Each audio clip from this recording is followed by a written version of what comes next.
And away we go. It is the Nightcap, brought to you by Hail Mary Sports Bar right here on BearcatJournal.com.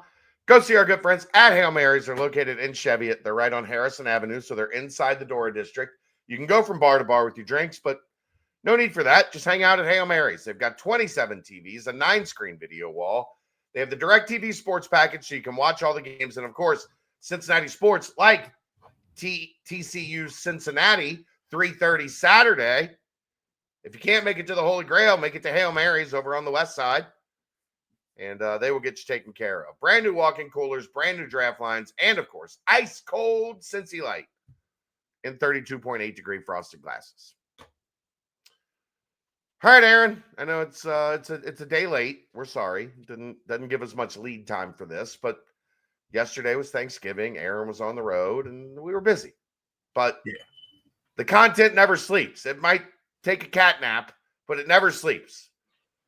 So it's time for Three Keys as the Bearcats get set to take on TCU in the regular season finale, Saturday, 3:30 in Fort Worth.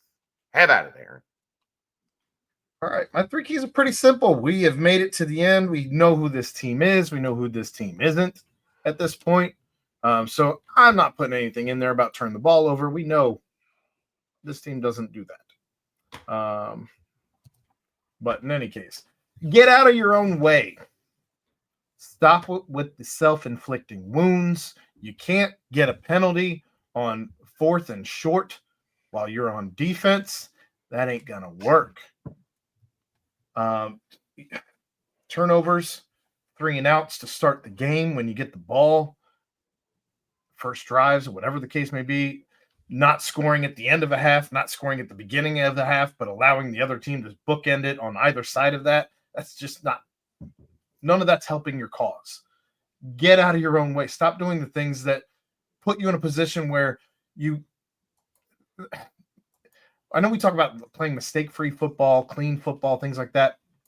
These are mistakes that you can't overcome because you don't turn the ball over. So you've got to stop doing the things that just get in your own way. Make the stops. Defense. When you are in a position to take the lead, when you're in a position to shut down a team, 3rd down and long, 4th down and long, don't give them up. If it's 3rd and 7, 4th and 7, and you're giving up a first down, what are we doing? Like, you have to make your stops. Get the ball back for the team. Otherwise, TCU is going to haunt you. And calibrate the offense. What I mean by that is we've seen over the course of the last several weeks, one phase of the offense get going, whether it be the run game, whether it be the pass game. We haven't seen, or no game. We've seen that. Let's see a balanced offense again.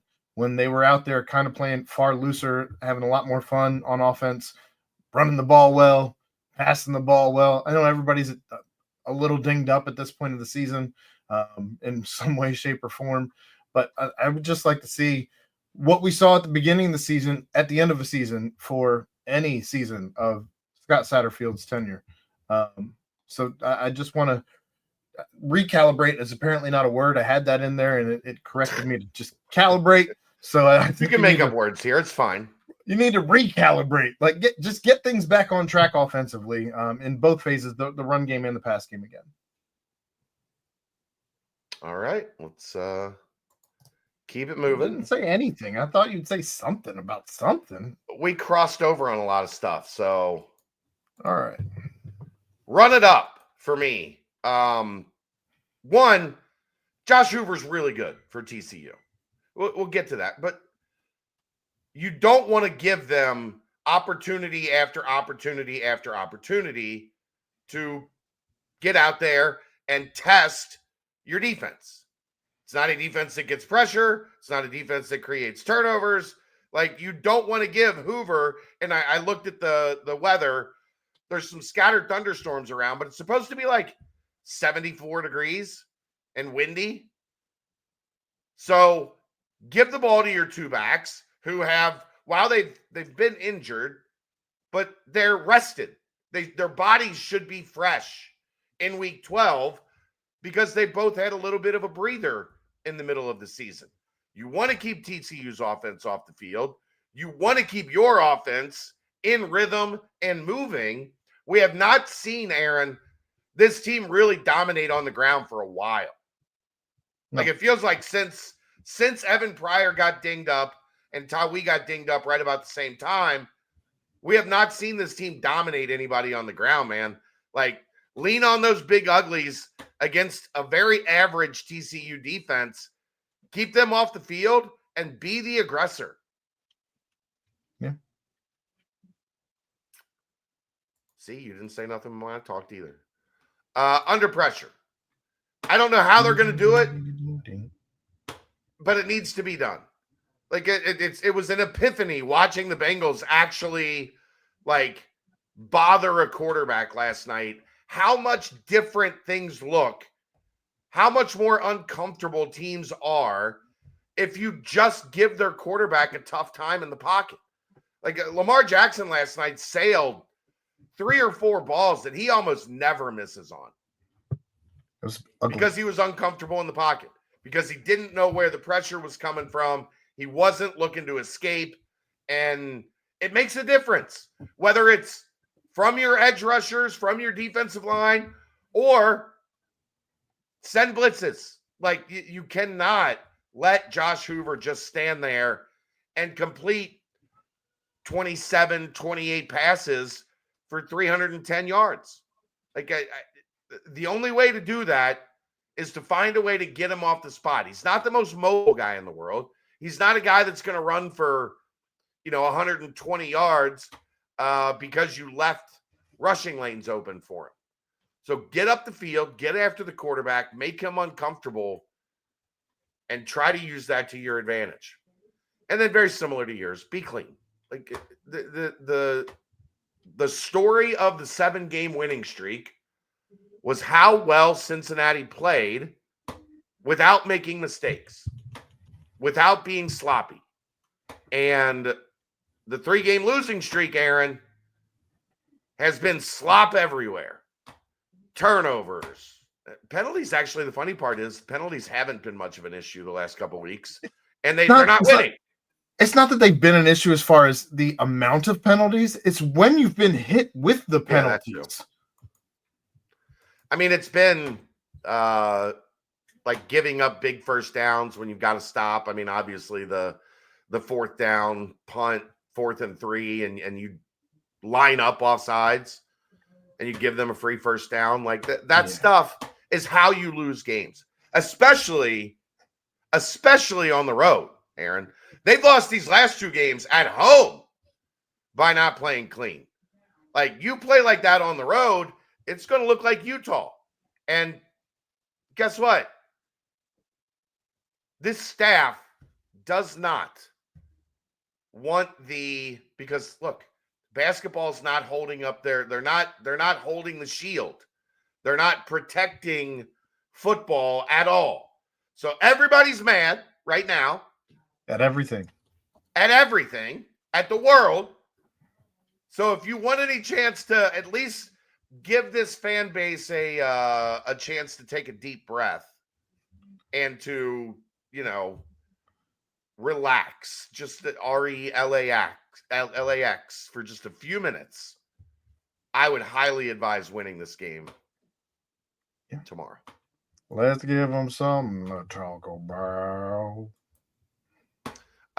There was an NFL draft guy, Aaron, that put out a little bit earlier today that there's 3 portal friendly teams already lining up for Brendan Sorsby. Not surprised. Not either. Like, I tried to tell people this. He's going to be, if he becomes available, one of the hottest commodities in the market. And even if he doesn't become available, he's already one of the hottest commodities in the market. It's just bananas to me that you can line up for a guy who's not in the portal. It's apparently not tampering to line up for whatever, man. Just make it all be naive. Don't create a rule for something that you know is going to happen anyway.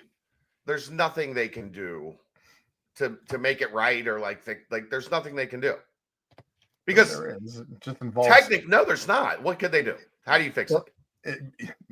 We've talked about this. You unionize and you have contracts and you have that kind of yeah, but that's not in place. So correct. That's wishful thinking. You asked what they could do.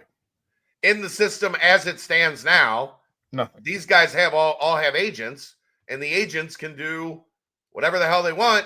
So if the agents want to start back channeling and finding out what their guy is going to be worth, good luck stopping them. Pretty much. Good luck stopping them. So we'll see. I would guess, if I had to guess, two of those teams that guy's talking about: Miami, Texas Tech. Well, that would be my guess. Tech's had some issues here with quarterback staying injury free. Well, I mean, Morton's been dinged up a bunch, that's what I'm saying. And the backup is out for the year, and I'm sure they would have liked for him to have just stepped into the role, but he's not. I mean, probably the best he could do would be to be back right before the start of the season. Like, he's not going to be with you in spring ball. He's not going to be able to do anything really in summer workouts. So they're going to have money in that. Like, they're going to be. They always do. Quarterback. Yeah, they've made it clear we're out here to spend. We're here for a good time, not for a long time. Like, the rules are coming for us, but we don't care. So it's something to keep an eye on. There's been obviously some clear loyalty. He turned down overtures from USC when he had already committed and enrolled, started the process at Cincinnati. There were multiple big time programs looking to try to get him into the portal. After last season, it's going to increase. I don't know what it looks like. I mean, it would behoove everybody in that building to have a really good day on Saturday to put a little bit better taste in the mouth of your quarterback. Sure. Yeah. I mean, what do we know about Miami? If that's one of the two schools as well. I mean, they have Carson Beck hasn't really worked out great. It's been all right. It's been okay. Yeah. But we also know that they're ready to spend at every turn as well. Yep. So those are my guesses. I don't know that for sure, but that's speculation on my part. Anywho, I'm sure there'd be a handful of others who would also hop into that lane. That line. Do you think Wisconsin hasn't already? Oh, I was certainly thinking that's one of them. I mean, my God. I don't think they'd get anywhere, but I think they'd certainly try. At this point, if Cincinnati's involved, you got to think that Wisconsin's always involved. Yeah. Whether they're already rostered or not. All right, that's going to wrap it up. Thanks, Aaron. We'll see you tomorrow night. Bearcats, TCU, 3:30. We'll see you at the Holy Grail or at Hail Mary Sports Bar. Be at one of those two. That's a nightcap brought to you by Hail Mary Sports Bar right here on BearcatJournal.com. See ya.